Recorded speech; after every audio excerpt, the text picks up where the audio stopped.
Hi friends, welcome back to Mazhathulli creations. Varun ശ്യാമയുടെ ഫോണിലേക്ക് വിളിക്കുന്നു. ശ്യാമയുടെ തൊട്ടരികിലിരിക്കുകയാണ് രാധികയും. വരുൺ ആദ്യം വിളിച്ചപ്പോൾ ശ്യാമ ഫോൺ എടുത്തില്ലായിരുന്നു, സൈലന്റ് ചെയ്ത് വെച്ചിരിക്കുകയായിരുന്നു. വീണ്ടും വരുൺ വിളിച്ചു. വേറെ നിവർത്തിയില്ലാതെ ശ്യാമ കോൾ അറ്റൻഡ് ചെയ്യുന്നുണ്ട്. ഹലോ ഫിദ മേഡം, ഞാൻ വരുണാണ്. നിങ്ങൾ എവിടെയാണുള്ളത് എന്ന് വരുൺ ചോദിക്കുമ്പോൾ എന്തിനാണ് എന്ന് ശ്യാമ ചോദിക്കുന്നുണ്ട്. നിങ്ങൾ എവിടെയാണെന്ന് പറയൂ, ഞാൻ അങ്ങോട്ട് വരാം. എനിക്ക് രാധികയൊന്ന് കാണണം എന്ന് വരുൺ പറയുമ്പോൾ ശ്യാമ പറയുന്നു, രാധിക എന്റെ കൂടെ ഇല്ല. ഇത് കേട്ട് രാധിക ശ്യാമയൊന്ന് നോക്കുന്നുണ്ട്. വരുൺ വീണ്ടും പറയുന്നു, കള്ളം കള്ളമാണ് ഫിദ മേഡം പറയുന്നത്. രാധിക നിങ്ങളുടെ കൂടെ തന്നെയുണ്ട്. മര്യാദയ്ക്ക് നിങ്ങൾ സ്ഥലം പറയുന്നുണ്ടോ? പെട്ടെന്ന് ശ്യാമ ഫോൺ കട്ട് ചെയ്തു.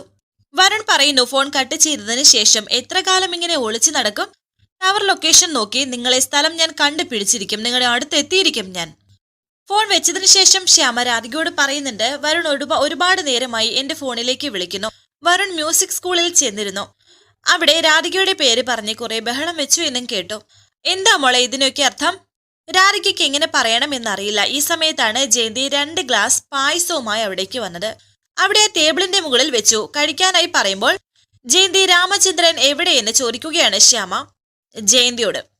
രാമേട്ടൻ, ഞാൻ പറഞ്ഞില്ലേ മേഡം, ഒരാൾക്ക് പൈസ കൊടുക്കാനുണ്ടെന്ന്, അതിനായിട്ട് ഓടി നടക്കുകയാണ് എന്ന് ജയന്തി പറയുന്നുണ്ട്. ആ സമയത്താണ് ഒരു സ്കൂട്ടറിൽ രാമചന്ദ്രൻ അവിടെ എത്തിയത്. രാമചന്ദ്രൻ പണത്തിന്റെ കാര്യത്തിന് പോയിട്ട് എന്തായി എന്ന് ശ്യാമ രാമചന്ദ്രനോട് ചോദിക്കുമ്പോൾ അദ്ദേഹം പറയുന്നു, ഓ ഇവൾ ഇതും പറഞ്ഞോ, ഇവളുടെ മനസ്സിലൊന്നും ഇരിക്കത്തില്ലെന്നേ. ആ 50,000 രൂപയല്ലാതെ വേറെ കടമുണ്ടോ എന്ന് ശ്യാമ ചോദിച്ചു. അധികമൊന്നുമില്ല, ചെറിയതേ ഉള്ളൂ എന്ന് രാമചന്ദ്രൻ പറയുമ്പോൾ, ഒരു മിനിറ്റ്, ഞാൻ ഇപ്പൊ വരാമെന്ന് പറഞ്ഞ് പോകാൻ തുടങ്ങുകയായിരുന്നു ശ്യാമ. അയ്യോ മേഡം, പായസം കുടിച്ചില്ല എന്ന് ജയന്തി പറയുന്നുണ്ട്. ഈ സമയം ശ്യാമ എഴുന്നേറ്റ് പോകുന്നു. ജയന്തി, നീ എന്തിനാ ഇതൊക്കെ പറയാൻ പോയത് എന്ന് രാമചന്ദ്രൻ ചോദിക്കുമ്പോൾ ജയന്തി പറയുന്നുണ്ട്, അത് ഞാൻ സങ്കടപ്പെട്ടിരിക്കുന്നത് കണ്ടപ്പോ മേഡം ചോദിച്ചു, അപ്പൊ ഞാൻ പറഞ്ഞത് അറിയാതെ ദേ മോൾ ഇരിക്കല്ലേ. കുറച്ച് പണം ശ്യാമ ജയന്തിക്ക് കൊടുക്കുന്നുണ്ട്. ഒരു ചെക്ക് എഴുതി കൊടുക്കുന്നു. നിങ്ങളെ എന്തിനാ ഇതൊക്കെ എന്നൊക്കെ അവർ ചോദിക്കുമ്പോൾ ശ്യാമ പറയുന്നു, നിങ്ങളുടെ വീടും പണി തീരാതെ കിടക്കുകയല്ലേ, നിങ്ങളുടെ ആവശ്യത്തിനായിട്ട് വരും, ഇത് വെച്ചോളൂ എന്ന് പറയുന്നു. അതിശയത്തോടെ നോക്കുകയാണ് രണ്ടുപേരും. രാധികയ്ക്ക് പോലും അതിശയം. ചെറിയ കടങ്ങളൊക്കെ വീട്ടണം, എന്നിട്ട് വീട് ഒന്ന് നന്നായി പുതുക്കി പണിയണം. ഇത് ഞാൻ മുന്നേ എടുത്ത തീരുമാനമാണ്, തരാൻ അല്പം വൈകി എന്നേ ഉള്ളൂ. രാമചന്ദ്രനും ജയന്തിയും എന്റെ കൂടപ്പിറപ്പുകളായിട്ടേ ഞാൻ കണ്ടിട്ടുള്ളൂ. പിന്നെ മോളുടെ കല്യാണക്കാര്യമല്ലേ, അതെന്താണെന്ന് വെച്ചാൽ നമുക്ക് ചെയ്യാം. നല്ലൊരു പയ്യൻ വരട്ടെ, അവളുടെ വിവാഹം ആർഭാടമായി നടത്താൻ നല്ലൊരു തുക ഞാൻ തന്നോളാം എന്നും ശ്യാമ പറയുന്നു. ഇതൊക്കെ കേട്ടിട്ട് ജയന്തിക്ക് എന്തു പറയണമെന്നറിയില്ല. ഇപ്പോൾ ജയന്തി ശ്യാമയുടെ മകളെ കൊല്ലാൻ വേണ്ടി ഒരു ക്രൂരത ചെയ്യാൻ തുടങ്ങിയതായിരുന്നു. അപ്പോഴാണ് ശ്യാമയുടെ ഈ നല്ല മനസ്സ് ജയന്തി അറിയുന്നത്. അതുകൊണ്ട് തന്നെ ഒരു കുറ്റബോധത്താൽ നിൽക്കുകയാണ് ജയന്തി. രാമൻ പറയുന്നു, മേഡം, ദൈവം വന്ന് മുന്നിൽ നിന്നാ പോലും നമ്മളോട് ഈ കനിവ് കാണിക്കില്ല. ഈ ജന്മം ഞങ്ങളൊന്നും ചെയ്തിട്ടില്ല, പക്ഷേ കഴിഞ്ഞ ജന്മം ഞങ്ങൾ എന്തെങ്കിലും പുണ്യം ചെയ്തിട്ടുണ്ടാകും, അല്ലാതെ എന്ന് പറഞ്ഞ് കണ്ണു നിറയുന്നുണ്ട് അദ്ദേഹത്തിന്റെ. എന്താ രാമചന്ദ്ര ഇത് എന്നൊക്കെ പറഞ്ഞ് ശ്യാമ അയാളെ സമാധാനിപ്പിക്കുന്നുണ്ട്. ഇനിയിപ്പോ ഐശ്വര്യമായിട്ട് നമുക്ക് പ്രസാദം കഴിക്കാമെന്ന് ശ്യാമ പറയുന്നു. ഇത് കേട്ട് ജയന്തി ഞെട്ടുന്നുണ്ട്. നിങ്ങൾക്ക് കൂടി എടുത്തിട്ട് വാ എന്ന് ശ്യാമ പറയുമ്പോൾ, അയ്യോ മേഡം, അത്രേ ഉണ്ടായിരുന്നുള്ളൂ എന്ന് ജയന്തി പറയുന്നു. 2 ഗ്ലാസും കൂടി എടുത്തിട്ട് വാ, നമുക്ക് എല്ലാവർക്കും കഴിക്കാം എന്ന് ശ്യാമ പറയുന്നുണ്ട്. നീ എന്താ നോക്കി നിൽക്കുന്നത്, പോയി എടുത്തിട്ട് വാ, ചെല്ലടി എന്നൊക്കെ രാമൻ പറയുന്നു. മേഡത്തിന് ആരോ ശത്രുക്കളുണ്ട്, മോളെ ആരോ ഉപദ്രവിക്കുന്നു എന്ന് മേഡം പറയുന്നുണ്ടല്ലോ. പക്ഷെ നെഞ്ചത്ത് കൈവച്ച് ഞാൻ പറയുകയാണ് മേഡം, പുനരുദേവി ഉള്ളിടത്തോളം കാലം ഒരാളും നിങ്ങളെ ഒന്നും ചെയ്യില്ല. കിച്ചണിലേക്ക് പോയി വല്ലാണ്ട് ഒരു സങ്കടപ്പെട്ട് നിൽക്കുകയാണ് ജയന്തി. കരയുകയും ചെയ്യുന്നുണ്ട്. കുറ്റബോധത്താൽ നീറി നിൽക്കുകയാണ് ജയന്തി. എന്നിട്ട് 2 ഗ്ലാസ് എടുത്തുകൊണ്ട് വന്നു. എന്റെ ജയന്തി, ഇനി ഒന്ന് ശ്വാസം വിടയെന്നൊക്കെ ശ്യാമ പറയുന്നു. ആ ഗ്ലാസ് അവിടേക്ക് വാങ്ങി വെക്കുകയാണ് ശ്യാമ. അങ്ങനെ കൊണ്ടുവന്ന ആ 2 ഗ്ലാസ് പായസം 4 ഗ്ലാസ് ആക്കി വെക്കുകയാണ് ശ്യാമ. എന്നിട്ട് വഴിപാട് കഴിപ്പിച്ച ആളല്ലേ ആദ്യം കഴിക്കേണ്ടത്, കഴിക്ക് ജയന്തി എന്ന് പറഞ്ഞ് 1 ഗ്ലാസ് പായസം എടുത്ത് ജയന്തിയുടെ കയ്യിൽ ശ്യാമ തന്നെ കൊടുക്കുന്നു. എന്നിട്ട് 1 ഗ്ലാസ് രാധികയ്ക്കും കൊടുക്കുന്നു. പിന്നീട് രാമനും കൊടുത്തു, 1 ഗ്ലാസ് ശ്യാമയും എടുത്തു. കഴിക്ക് ജയന്തി എന്ന് പറയുന്നുണ്ട്. ജയന്തി ആണെങ്കിൽ കണ്ണീരോടെ നിൽക്കുന്നു. കഴിക്കടി എന്ന് പറഞ്ഞപ്പോൾ പെട്ടെന്ന് ജയന്തിയുടെ കയ്യിൽ നിന്നും ആ ഗ്ലാസ് താഴെ വീണ് പൊട്ടുന്നുണ്ട്. കൈതട്ടി താഴെ വീണതാ എന്ന് ജയന്തി പറയുന്നുണ്ട്. രാധിക ആ പായസം കുടിക്കാൻ തുടങ്ങിയപ്പോൾ മോളെ അത് കുടിക്കല്ലേ എന്ന് പറഞ്ഞ് രാധികയുടെ കയ്യിലിരുന്ന ആ പായസം തട്ടിയെറിയുകയാണ് ജയന്തി. എന്നിട്ട് ജയന്തി കരയുന്നു. എടി നീ എന്തായി കാണിച്ചത് എന്ന് രാമൻ പറയുമ്പോൾ കരഞ്ഞുകൊണ്ട് ജയന്തി പറയുന്നു, അതില് വിഷം ഉണ്ടായിരുന്നു രാമേട്ടാ. ഇത് കേട്ട് ഞെട്ടി എഴുന്നേൽക്കുകയാണ് ശ്യാമയും. രാധികയും ഞെട്ടലോടെ നിൽക്കുന്നു, അതുപോലെ രാമനും. മേഡം, എന്നോട് ക്ഷമിക്കണം മേഡം, എനിക്ക് തെറ്റുപറ്റി എന്നൊക്കെ പറഞ്ഞ് ശ്യാമയുടെ കാല് പിടിച്ച് കരയുകയാണ് ജയന്തി എന്നെ കൊണ്ട് ചെയ്യിച്ചതാണ് എന്ന് ജയന്തി പറയുന്നു. പിന്നെ ഐശ്വര്യ പറഞ്ഞ കാര്യങ്ങളെല്ലാം ജയന്തി അവിടെ എല്ലാവരോടുമായി പറയുന്നുണ്ട്. എടി എന്ന് പറഞ്ഞ് വളരെ ദേഷ്യത്തോടെ തന്നെ രാമൻ ജയന്തിയെ പിടിച്ചങ്ങോട്ട് എഴുന്നേപ്പിച്ചിട്ട് ജയന്തിയെ പൊതിരെ തല്ലുകയാണ്. അയ്യോ രാമേട്ട, എന്നെ തല്ലല്ലേ, എനിക്കൊരു തെറ്റ് പറ്റിപ്പോയതാ എന്നൊക്കെ പറയുന്നുണ്ട്. രാമചന്ദ്ര വേണ്ട, അവളെ ഒന്നും ചെയ്യണ്ട എന്ന് പറഞ്ഞ് ശ്യാമ തടയുകയാണ് രാമേനെ. ഈ നന്ദിയില്ലാത്ത വർഗത്തിന് എന്താ ചെയ്യേണ്ടത്, ഇവളെ കൊല്ലട്ടെ ഞാൻ എന്ന് പറഞ്ഞ് രാമൻ വീണ്ടും അടിക്കാൻ തുടങ്ങുമ്പോൾ ശ്യാമ തടയുന്നുണ്ട്. ജയന്തി, നിന്റെ ഭാഗത്തുനിന്ന് ഇത് ഞാൻ ഒരിക്കലും പ്രതീക്ഷിച്ചില്ല. മേഡം പറ്റിപ്പോയി, എന്നോട് ക്ഷമിക്കെന്ന് പറഞ്ഞ് ജയന്തി കരയുന്നു. ആ ചെക്ക് തിരിച്ചു കൊടുക്കാൻ തുടങ്ങിയതാണ് ജയന്തി. വേണ്ട, നിന്റെ കയ്യിൽ തന്നെ ഇരിക്കട്ടെ ഇത് എന്ന് ശ്യാമ പറയുന്നുണ്ട്. ശ്യാമ രാധികയുടെ അരികിലേക്ക് ഓടിപ്പോയി രാധികയെ കെട്ടിപ്പിടിക്കുകയാണ്. എന്റെ മോളെ ദൈവം രക്ഷിക്കും, അതിന്റെ തെളിവാണ് ഇതൊക്കെ എന്ന് ശ്യാമ പറയുന്നുണ്ട്. ഒരു അതിശയത്തോടെ തന്നെയാണ് ഇപ്പോഴും രാധിക നിൽക്കുന്നത്. ഇതൊക്കെ കേട്ടതിന്റെ ഒരു ഞെട്ടൽ. പിന്നീട് കാണിക്കുന്നത് തന്ത്രിയെ ഇപ്പോൾ റൂമിലേക്ക് മാറ്റിയിരിക്കുന്നുണ്ട്. ഡോക്ടർ തന്ത്രിയെ പരിശോധിക്കുന്നു. അങ്ങനെ അദ്ദേഹം കിടക്കുമ്പോൾ പോലും രാധികയുടെ പേര് പറഞ്ഞാണ് കിടക്കുന്നത്.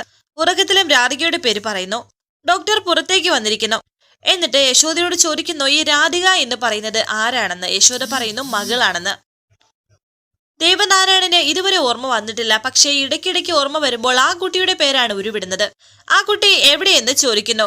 അവളെ വീട് വിട്ടുപോയി എന്ന് സുകുമാരി പറയുമ്പോൾ ഡോക്ടർ പറയുന്നു, അതിനെ തുടർന്നാണോ ഈ മനപ്രയാസം ഉണ്ടായത്? അതെ എന്ന് സുകുമാരി. നിങ്ങളുടെ കുടുംബത്തിന്റെ അവസ്ഥ എനിക്ക് അറിയണ്ട, ഞങ്ങളോട് അത് വിശദീകരിക്കേണ്ട ആവശ്യമില്ല. പക്ഷേ ഞങ്ങൾ നോക്കുന്നത് പേഷ്യന്റിന് എന്താണോ ആവശ്യം അത് കൊടുക്കുക എന്നതാണ്. പറ്റുമെങ്കിൽ ആ കുട്ടിയെ വിളിച്ചു വരുത്താം, അയാളുടെ ആരോഗ്യത്തിന് അതാണ് നല്ലത്. ഇത്രയും പറഞ്ഞ് ഡോക്ടർ അവിടെ നിന്ന് പോകുന്നു. പെട്ടെന്ന് യശോദ പിതാമേടത്തെ വിളിക്കാൻ തുടങ്ങുന്നു. എന്നാൽ സുകുമാരി തടയുന്നുണ്ട്. അവളെ കൂട്ടി വരാൻ പറയാം എന്ന് പറയുമ്പോൾ സുകുമാരി പറയുന്നു, അവൾ വന്നാൽ ദേവന്റെ അരികിലേക്ക് അവളെ ഞാൻ കേട്ടു എന്ന് തോന്നുന്നുണ്ടോ? ഡോക്ടർ പറഞ്ഞത് കേട്ടില്ലേ എന്ന് യശോദ പറയുമ്പോൾ സുകുമാരി പറയുന്നു, കേട്ടു. അവള് ചത്തുപോയാൽ ദേവനാരായണന് ജീവിക്കണ്ടേ? ആറ്റുശ്ശേരി കുടുംബത്തെ സംബന്ധിച്ച് അവള് ചത്തോ, ഇനി അവളില്ലാത്ത ജീവിതം മതി നമുക്ക്. അമ്മ വാശി പിടിക്കരുതെന്ന് യശോദ പറയുമ്പോൾ സുകുമാരി പറയുന്നു, ഈ കാര്യത്തിൽ എനിക്ക് വാശി തന്നെയാണ്. ഇറങ്ങി പോയിട്ടുണ്ടെങ്കിൽ ഇനി അവളെ തിരിച്ച് ആറ്റുശ്ശേരിയിൽ വരാൻ പാടില്ല. ഞാൻ അറിയാതെ അവളെ വിളിച്ചു വരുത്താനാണ് ഉദ്ദേശമെങ്കിൽ ഞാൻ ഒരു കാര്യം പറഞ്ഞേക്കാം യശോദേ, ഈ ഹോസ്പിറ്റലിൽ ബഹളം വെക്കേണ്ടി വന്നാലും അവള് ദേവനെ കാണില്ല. പുകഞ്ഞുകൊള്ളി പുറത്ത് എന്ന് തീരുമാനിക്കുന്നതിന് ഇതിനേക്കാൾ നല്ല ഒരു അവസരം വേറെയില്ല. അവള് തീരുമാനിച്ചു, അവൾ ഇറങ്ങിപ്പോയി, ഇനി നമുക്ക് നമ്മൾ മാത്രം മതി എന്ന് പറഞ്ഞ് സുകുമാരി ദേഷ്യത്തോടെ നിൽക്കുമ്പോൾ കണ്ണീരോടെ നിൽക്കുകയാണ് യശോദ. ശേഷം കാണിക്കുന്നത് വരുണാണെങ്കിൽ എങ്ങനെയെങ്കിലും രാധികയെ കണ്ടെത്തിയേ തീരൂ എന്ന ഒരു വാശിയിൽ തന്നെയാണ്. അങ്ങനെ ശ്യാമ എന്ന ഫിദാമേഡത്തിനെ വിളിച്ചിട്ട് ആ ഫോൺ ടവർ ലൊക്കേഷൻ കണ്ടുപിടിച്ചിരിക്കുകയാണ് വരുൺ, വേറൊരാള് മുഖേന. അവരിപ്പോൾ താമസിക്കുന്നത് കോളിയൂര് എന്ന സ്ഥലത്താണ്. ഇത് കേട്ട് വരുൺ ചോദിക്കുന്നു, കോളിയൂരോ? അതിവിടുന്ന് കുറച്ച് ദൂരെയാണ്, കായലിനരികിലുള്ള ഒരു പ്രദേശമാണ്. സാധാരണ പോലീസ് ഇൻവെസ്റ്റിഗേഷന് വേണ്ടിയിട്ടാണ് ഞങ്ങൾ ഇത്തരം ജോലികൾ ചെയ്യാറുള്ളത്. പക്ഷേ താൻ ഇത്രയും പ്രഷർ ചെലുത്തിയത് കൊണ്ടാണ് എന്നും അദ്ദേഹം പറയുന്നു. പിന്നെ വരുൺ തന്ന ഫോണിന്റെ ഉടമയുടെ പേര് എന്താണെന്ന് ചോദിക്കുമ്പോൾ ഫിദ എന്ന് വരുൺ പറയുന്നു. അല്ല, ആ ഫോണിന്റെ കണക്ഷൻ ശ്യാമയുടേതാണ്, ഗായിക ശ്യാമയുടെ പേരിൽ. ഇത് കേട്ട് വരുൺ പറയുന്നു, അല്ല അതിപ്പോൾ ഞാൻ ഈ പറഞ്ഞ ഈ ഫിദ മേഡം ശ്യാമ മേഡത്തിന്റെ സ്റ്റാഫാണ്, അതുകൊണ്ടായിരിക്കാം. ഒരു ഇൻഫർമേഷനും കൂടി ഞാൻ തരാം. അതെന്റെ കൂട്ടുകാരൻ പറഞ്ഞതാണ്. ഗായിക ശ്യാമയ്ക്കും കോളിയൂര് ഒരു അവധിക്കാല വസതിയുണ്ട്. ഇടയ്ക്കിടയ്ക്ക് ശ്യാമ മേഡം അവിടെ പോവാറുണ്ട്. ഈ പറഞ്ഞ കുട്ടി ശ്യാമ മേഡത്തിന്റെ അടുത്ത ഒരു ആരാധികയാണ്. അങ്ങനെ കിട്ടിയ ഒരു ഇൻഫർമേഷൻ ആണെന്നും പറയുന്നു. താങ്ക് യു സർ, അങ്ങനെയാണെങ്കിൽ ഞാൻ അന്വേഷിക്കുന്നവർ അവിടെ ഉണ്ടാകും എന്ന് പറഞ്ഞ് അദ്ദേഹത്തിന് ഒരു താങ്ക്സ് കൊടുക്കുന്നുണ്ട്. എന്നെങ്കിലും ഒരിക്കൽ ഈ തന്ന ഉപകാരത്തിന് ഞാൻ തിരിച്ചൊരു പ്രത്യുപകാരം ചെയ്തിരിക്കും എന്ന് പറഞ്ഞ് വരുൺ അയാളെ പറഞ്ഞയച്ചു. വരുണിപ്പോൾ ഈ കാര്യം മുത്തശ്ശി അറിയിക്കാനായി മുത്തശ്ശിയുടെ ഫോണിലേക്ക് വിളിച്ചിരിക്കുന്നു. എവിടെയാണെന്ന് ചോദിക്കുന്നുണ്ട് മുത്തശ്ശി ഞാൻ എന്റെ ലക്ഷ്യത്തിലേക്ക് അടുത്തുകൊണ്ടിരിക്കുകയാണ്. മിക്കവാറും ഇന്ന് തന്നെ ഞാൻ രാധികയെ കാണുമെന്ന് വരുൺ പറയുമ്പോൾ മുത്തശ്ശി ആകാംക്ഷയോട് ചോദിക്കുന്നു, എവിടെയാണെന്ന് അറിഞ്ഞോ എന്ന്. അറിഞ്ഞു, കോളിയൂര് എന്ന് പറയുന്ന സ്ഥലത്താണ്. ശ്യാമ മേഡത്തിന്റെ ഒരു ഗസ്റ്റ് ഹൗസ് ഉണ്ട്, അവിടെയാണ് അവൾ. അവിടെയാണ് ഈ ഫിദ മേഡത്തിന്റെ ഫോൺ ലൊക്കേഷൻ. മിക്കവാറും അവിടെ തന്നെ ആയിരിക്കുള്ളൂ എന്ന് വരുൺ പറയുമ്പോൾ നീ ഇപ്പൊ തന്നെ പോവുകയല്ലേ എന്ന് സന്തോഷത്തോടെ മുത്തശ്ശി ചോദിക്കുന്നു. പിന്നെ അല്ലാതെ, മിക്കവാറും ഞാൻ രാധികയും കൊണ്ടേ തിരിച്ചെത്തുള്ളൂ. പക്ഷെ ഒരു കാര്യമുണ്ട് മുത്തശ്ശി, ഈ ഫിദ മേഡം യൂസ് ചെയ്യുന്ന ഫോണിലെ അത് ഫിദ മേഡത്തിന്റേതല്ല, ശ്യാമ മേഡത്തിന്റെ പേരിലാണ്. ഇത് കേട്ട് മുത്തശ്ശി പറയുന്നു, അതിലിപ്പോ വലിയ കാര്യമൊന്നും ഇല്ല മോനെ, ഞാനിപ്പോ ഉപയോഗിക്കുന്ന ഫോണിന്റെ കണക്ഷൻ നിന്റെ പേരിലല്ലേ, അങ്ങനെ എന്തെങ്കിലും ആയിരിക്കും. മാത്രമല്ല നീ ഇപ്പോ അവരെ കാണാൻ പോവല്ലേ, അപ്പൊ നേരിട്ട് ചോദിച്ചേക്ക്. എന്നാ മുത്തശ്ശി ഞാൻ പോയേക്കാം, പോയിട്ട് വരാം എന്ന് വരുൺ പറയുമ്പോൾ സന്തോഷത്തോടെ മുത്തശ്ശി പറയുന്നു, നീ പോയിട്ട് വാടാ, നിന്നെ കാണുമ്പോൾ അവൾക്ക് വലിയ സന്തോഷമാകും. ശരിയെന്ന് പറഞ്ഞ് അവർ ഫോൺ വെച്ചു. രാധികയെ കാണുന്നതിന്റെ സന്തോഷത്തിലാണ് വരുൺ. തുടർന്ന് അമൃതയ്ക്കൊരു കോള് വരുന്നു. വിളിക്കുന്നത് ശ്യാമ. ചില കാര്യങ്ങൾ ശ്യാമ അമൃതയെ അറിയിക്കുന്നുണ്ട്. വരാനിരിക്കുന്ന പുതുപുത്തൻ എപ്പിസോഡുമായി വീണ്ടും കാണാം. Thank you for watching. Please subscribe, like, share my channel.